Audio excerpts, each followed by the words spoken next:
Welcome back. It is a wonderful season to be talking about health and wellness because we certainly partake of quite a few parties during the holiday season. Some might say that that's what the holiday is all about, but I believe that our group assembled this evening would say, no, it's more about reflection and gratitude and making thoughts for the coming year. And I'm excited to welcome to the stage this evening a group of friends who are doing wonderful work on behalf of all of us, helping us to move forward into 2018 in a manner of greater health and greater enjoyment of life always. They have a new website that is called BMI222.com. I will not get into the description because I have the experts right here. I am so pleased to be welcomed by Dr. Girish Kalva, Santosh, and Priti Maknikar. Hi, you guys. Hello. Good to see you. Yeah. So I have to tell our audience that we had a lunch on Saturday and hung out and laughed and just had the best time. So it feels like we're having a little bit of a reunion. Yes, after a very long time of nearly 48 hours. Great. Welcome, you guys. Doctor, I suppose with you would be a good place to start. BMI may not be a terminology that people are used to, even though diet advice and that sort of thing is prevalent in our culture, but BMI is a little bit more detailed and perhaps scientific way to go about finding health. You're exactly correct. So BMI is body mass index. That's the expansion for it. It's more of a medical term, but with the amount of people who are having issues with body mass index in the country, it has become more layman language now. It is one of the criteria to see if people are overweight or not. So it is a simple way to measure your health, and we all have issues with weight, which is becoming more and more rampant all over the world, especially more so in the country.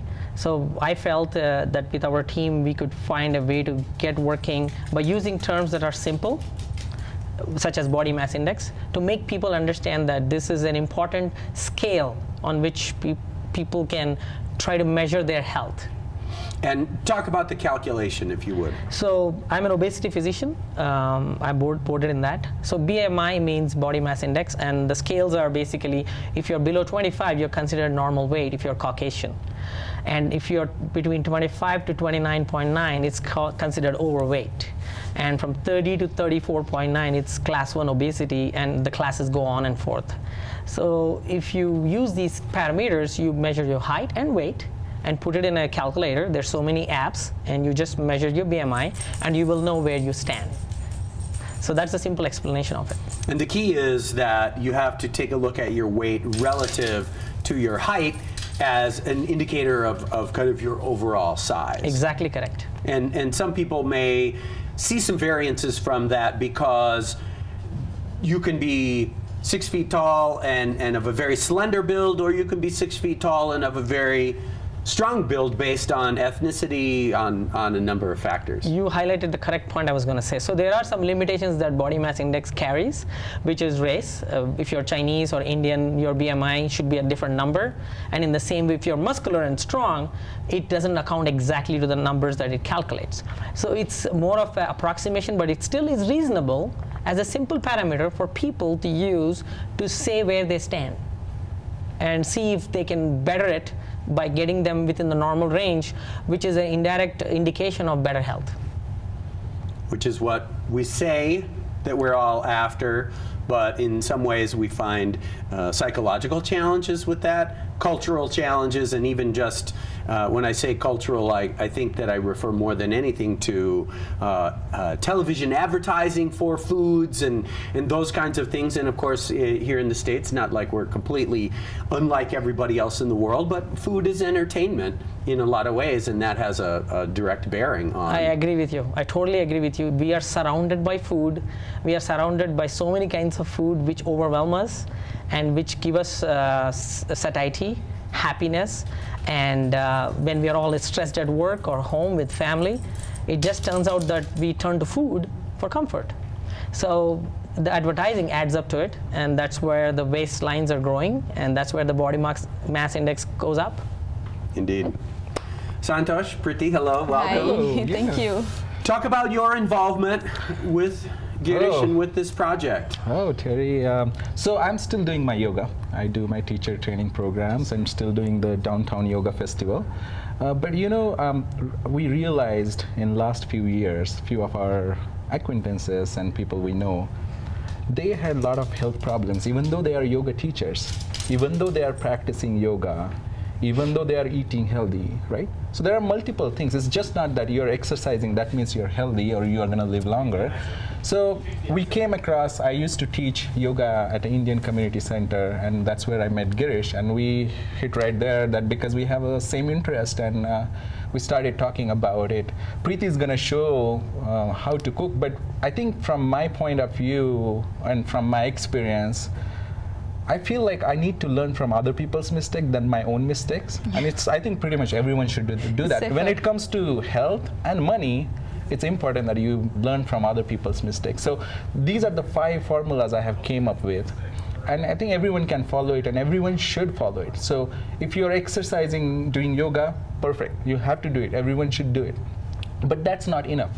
There are many people who did exercise, and we talked about it, and who do yoga, they do die because of some diseases, because they don't take care of themselves. So second thing is, yes, you have to eat healthy food. If you don't eat the right kind of food, you're going to get a lot of diseases. If your BMI is more than 22, especially in Western countries, or especially your heritage is from the Western countries, then you're going to be open to like 40 diseases. You are inviting 40 diseases, including coronary artery disease, type 2 diabetes. The most serious. Exactly, and hypertension, and apnea, and sleep problems, and so many things, right? So the second thing is you have to eat right. First thing is doing yoga. Third thing, if you do all of this, but you are not sleeping enough, then you're gonna get some issues. Right? So you have to sleep for 8 hours at least, right? So those are the 3 important things which are very, very important.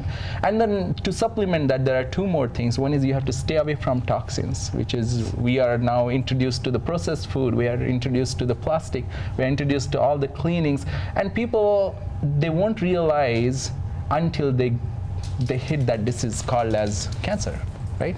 And they say, oh, I was doing everything right, I was eating right, how did I get it? But it's better to educate ourselves, prevent anything, than getting there and then trying to fix it. And right? then trying to fix it. So staying away from toxins is also a very important part of it.